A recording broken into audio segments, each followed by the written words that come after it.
नैना जैसे ही अपने स्कूल की क्लास में पढ़ाने पहुंची उसने देखा क्लास खाली है। गांव का छोटा सा स्कूल था, लेकिन आज क्या हुआ, बच्चे कहाँ गए? नैना बाहर आई, वह गेट के पास गई। आसपास भी कोई बच्चा नहीं था। वह पीछे मैदान में गई, वहां भी कोई बच्चा नहीं था। आखिर सब बच्चे कहाँ गए? यही सोचती हुई वह वापस जाने लगी। अभी स्कूल के गेट से बाहर निकली ही थी कि रामू उस स्कूल का चपरासी मिल गया।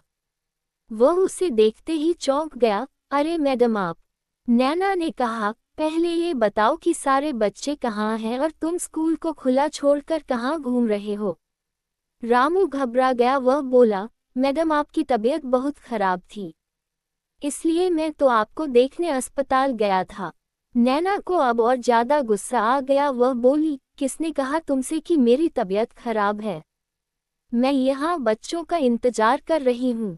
रामू बोला, मैडम वो अरुण ने कहा था। जब बच्चों ने सुना तो वे सब अपने अपने घर चले गए। मैं आपको देखने अस्पताल चला गया। नैना बोली, तुम्हें अरुण का घर पता है? चलो मेरे साथ। दोनों अरुण के घर पहुंच जाते हैं। अरुण घर के अंदर सो रहा था। वहां पहुंचकर नैना ने उसकी माँ से बात की। देखिए आपको बच्चा हद से ज्यादा झूठ बोलता है। वह भी ऐसे कि सब विश्वास कर लेते हैं। कभी कहता है मेरी माँ मुझसे घर का काम करवाती है, कभी मेरे पापा मुझे मारते हैं। आज तो उसने हद कर दी, मेरी बीमारी की खबर फैलाकर स्कूल की छुट्टी करवा दी। सुनीता जी ने कहा, हे भगवान, मैंने तो कभी इससे घर का काम नहीं करवाया और इसके पिता तो इसे बहुत प्यार करते हैं। उन्हीं के लाड़ प्यार से ये बिगड़ गया है। आप रुकिए, मैं अभी उसे लेकर आती हूँ। सुनीता अरुण को देखने घर के अंदर गई, लेकिन ये क्या, वह तो सारी बात सुनकर पिछले दरवाजे से भाग गया था। सुनीता जी ने आकर बताया कि वह भाग गया है, तो नैना ने कहा, आप अपने पति के साथ उसे लेकर कल स्कूल आइए, वहीं बात करेंगे। अगले दिन दोनों अरुण को साथ लेकर स्कूल पहुंच जाते हैं। नैना उनसे कहती है, देखिए हम इसे अपने स्कूल में नहीं रख सकते। मैं इसका नाम काट रही हूँ, आप इसे कहीं और पढ़ा लीजिए। भजनलाल जी ने हाथ जोड़ते हुए कहा, मैडम ऐसा मत कीजिए। यहाँ आसपास कोई भी स्कूल नहीं है। मैं आगे से इसकी गारंटी लेता हूँ, ये कभी झूठ नहीं बोलेगा।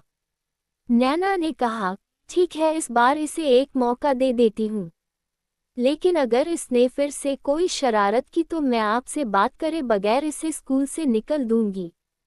भजनलाल सुनीता और अरुण को लेकर घर आ जाते हैं और अरुण से कहते हैं, बेटा अगर आज के बाद तूने झूठ बोला तो तेरा मेरा रिश्ता खत्म समझ।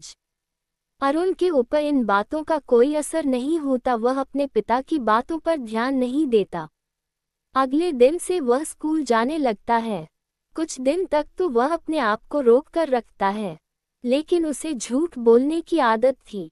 लोगों को परेशान करने में उसे बहुत मजा आता था।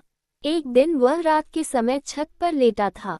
आसमान बिल्कुल साफ था, तारे चमक रहे थे। अरुण कल क्या झूठ बोले, किसे बेवकूफ बनाए, इसी बारे में सोच रहा था।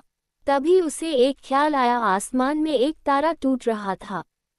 उसने मांगा कि उसका झूठ कभी पकड़ा न जाए, वह सच हो जाए। सुबह उठते ही वह स्कूल जाने के लिए तैयार हो रहा था। रात की बात उसे याद नहीं थी। तैयार होकर वह स्कूल जाने लगा तो उसकी माँ सुनीता ने कहा, बेटा नहाकर स्कूल जाना चाहिए था। ये सुनकर अरुण बोला, माँ तुम्हें पता नहीं, आज सुबह तुम्हारे उठने से पहले मैं कुएं पर गया था, लेकिन वहाँ कुआं सूख गया है, उसमें पानी नहीं है। सुनीता परेशान हो गई, हे भगवान, वह तो गांव में अकेला कुआं है, गांव वाले तो प्यास से मर जाएंगे।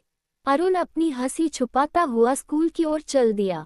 रास्ते में उसने देखा कुएं के पास भीड़ लगी थी। अरुण ने उधर नहीं देखा और सीधा स्कूल पहुंच गया। कुछ देर पढ़ाई करने के बाद अरुण को प्यास लगी। वह स्कूल में रखे 4 मटकों में से पानी पीने गया, लेकिन वे खाली थे। अरुण बोला, रामू जी ये मटके खाली क्यों हैं? मुझे प्यास लग रही है। तब रामू ने कहा, पता नहीं किसकी नज़र लग गई, गांव का कुआं सूख गया है। ये सुनकर अरुण के हाथ पैर फूल गए। वह दौड़कर कुएं पर पहुंचा। कुआं सूखा पड़ा था। गांव के लोग उसके आसपास खड़े थे। अरुण को भी प्यास लग रही थी। तभी उसे याद आया कि उसने टूटते तारे को देखकर झूठ को सच बनाने की बात कही थी। वो सच हो गई। अरुण रोता हुआ घर पहुंचा। उसने अपनी मां सुनीता को सारी बात बताई। सुनीता ने ये सुनकर कहा, मूर्ख, तूने अपने साथ साथ पूरे गांव के लिए संकट खड़ा कर दिया। अब गांव के लोग, उनके बच्चे सब प्यासे मर जाएंगे। पानी का दूसरा कुआं यहाँ से कई किलोमीटर दूर है। अरुण ने कहा, मां, मैं एक और झूठ बोल देता हूँ, क्या पता इससे पानी आ जाए। उसने कहा, कुएं में तो बहुत पानी है। ये कहकर सुनीता को लेकर वह कुएं पर पहुंचा, लेकिन वह अभी भी सूखा था। सुनीता ने कहा, तेरे एक ही बार झूठ को सच करने के लिए वह तारा टूटा था, अब वह काम नहीं करेगा। अरुण रोने लगा। पूरे गांव में यह बात फैल गई। सभी अरुण और उसके माता पिता को कोसने लगे। अरुण के माता पिता बहुत परेशान हो गए। रात होने लगी थी। अरुण और उसके माता पिता वहीं कुएं के पास बैठे थे। उसके पिता को बहुत प्यास लग रही थी।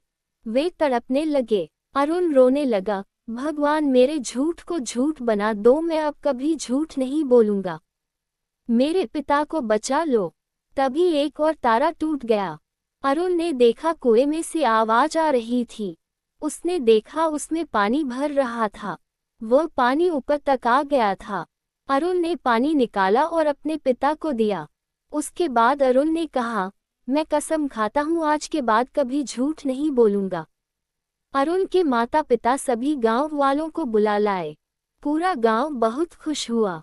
अरुण की झूठ बोलने की आदत छूट गई थी। मेरे प्यारे दोस्तों, अगर कहानी अच्छी लगी तो प्लीज़ मेरा चैनल सब्सक्राइब करें। धन्यवाद।